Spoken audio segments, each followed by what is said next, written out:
Buy yourself a money bag. This is what a money bag looks like. And let me show you what's in the money bag. Real quick, I have my thank you cards and envelopes in my money bag. And then I have my business cards in my money bag. I have a blue felt tip pen because that's all I do my thank yous in is blue felt tip. And over the years, people have recognized the blue felt tip pen. I have a ballpoint pen because if you write in blue felt tip on the envelope and it rains, it may not get where you want it to go. That was a bad experience that I learned from. I have my dated old 37-cent stamps, so that meant that I had to go out and buy 2-cent stamps. Now let me show you the process. You know, we go out in the field and we call on a customer, right? And you do the business card exchange. So when I'm doing the business card exchange, after I leave, the first thing that I do is that I go outside into the car and I take out my PDA and I put them into my database and I thank them for the time they gave me and I reconfirm what we agreed we were going to do, who was going to do it, and by what date. Here's a great tip. Never have a sales call end without creating a next action step.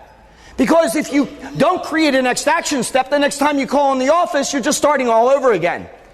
So I reconfirm the details, and I send them the email before I left the parking lot. The next thing I do is I take this bag out, and I write them a handwritten note, I stamp it, and put it in the mailbox right there in front of the building, in hopes that it'll be there the next day, because I don't think the competition is going to do that. Now, I got to tell you, I call this a money bag because I've tracked annually over $100,000 of income to just this bag. Watch. I'm calling on the 4th largest company in their field in the world in Pittsburgh, at 45 minutes outside of the city. And they're in the promotional products business, and the president of the company is who I'm meeting with, and 3 EVPs. We spent an hour together and we exchanged business cards. And as soon as I left the building, I went out into the parking lot and I put all 4 people into my database and I sent them each an email. Incidentally, I didn't send an email to 4 people on a distribution. I sent a separate one to each one because the different people had different hot buttons. A little bit more inconvenient, but the CEO wasn't as interested in some of the things that the sales manager was interested in. So I quickly sent them 4 emails. Then I took my money bag out and I wrote them a handwritten note.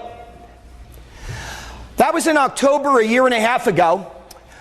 December 14th, 3 months later, I had the opportunity to address 175 of their salespeople for a full day of sales training in Pittsburgh. They brought them in from all over North America.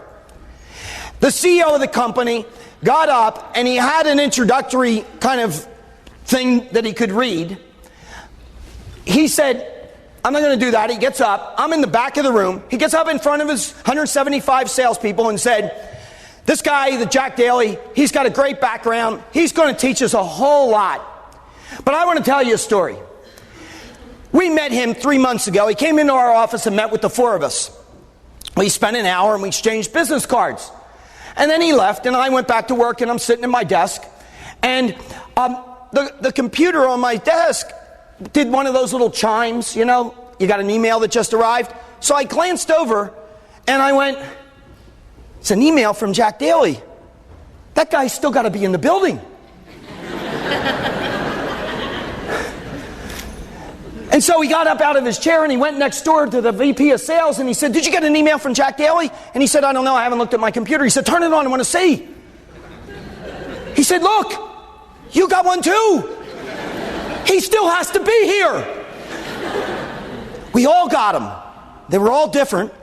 And then the very next day, we got a handwritten note from him and I said, that's it.